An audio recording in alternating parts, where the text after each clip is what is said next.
Hi there. Today we're going to be talking about high turnover rates, what they are, and why it matters to your business.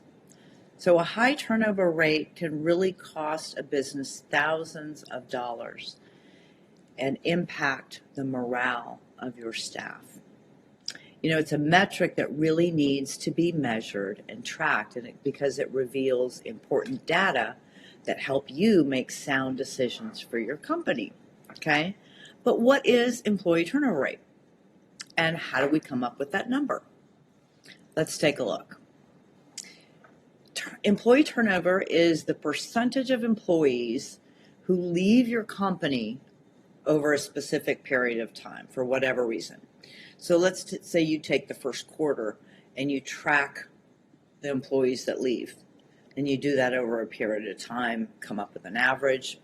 To figure out your turnover rate, what we want to do is we want to divide the number of employees who have left by the average number of your full staff, okay? And then multiply that times 100, and that gets you your employee turnover rate, or ETR, okay? Now let's look at the cost of high employee turnover rate, all right? Gallup calculated the cost of losing an employee at about half or twice their annual salary. So imagine you have an employee at $60,000 a year. Losing that employee could cost your business anywhere from $30,000 all the way up to $120,000. So have you ever thought of it in those terms? That's the reality of the numbers in your business and why it's important to know them. Employee number 2 has a salary of $23,000, so the cost to the business can be anywhere from $11,500 to $46,000. So where do we come up with these numbers, right? The high cost of employee turnover, we're going to break it down. As I mentioned before, it can cost millions, not in big companies, but thousands of dollars, right?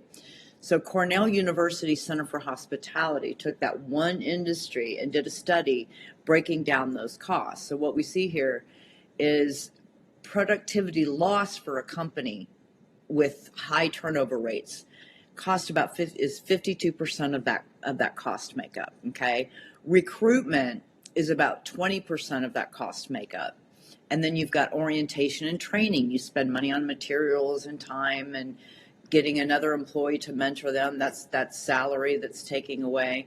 Okay, that's about 14%. Selection, the selection process, the interviews, the time, and everything else, that's about 11%. And then your exit interviews on the employees that are leaving, okay, that's only about 3%. So that's the breakdown of where those costs kind of add up, right? So let's look at the top reasons why employees are leaving today, right? Also known as clues to improve your business and save you money, right?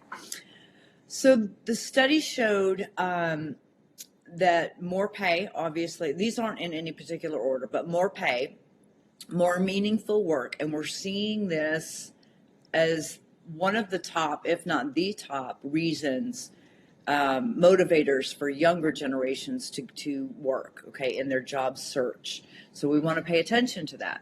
More flexible work schedules, okay, more for balance of life and work and kids and things like that. Better benefits, more flexible work hours, and then promotion and career advancement. Touch on the more flexible work hours. We're talking about now, we're moving farther away from COVID.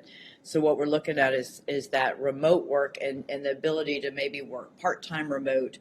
That's becoming more of a demand on people looking for work. So just keep that in mind, okay?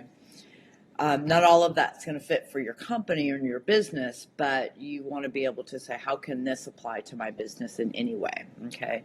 You can use that data to assess your own HR system and what you've got going on to determine where it's feasible for you to make little adjustments and reduce your employee turnover rate. Okay. So real quick, our takeaways. We've answered the questions of what is an employee turnover rate and why it matters to your business. So the takeaways from here are know and track your numbers. for your employee turnover rate. We broke those down for you. Know exactly what it's costing you and where. Use the data to determine why they leave. Maybe a little bit different. Every industry is different, right? And geographically, demographics are different. So you need to niche, do the numbers by the niche. Create solutions based on that data. And then read my blog on how to retain employees. So you go to my website at tinawolf.com, and I've got great informative business blogs on my blog page that offer all kinds of tips and tools for you to help run your business smoothly, efficiently, and gain some traction in what you're doing, so to make you successful. So those are the takeaways. If this video helped at all, please like and share. Do me a solid. And reach out if you have any questions or you need help. Thanks.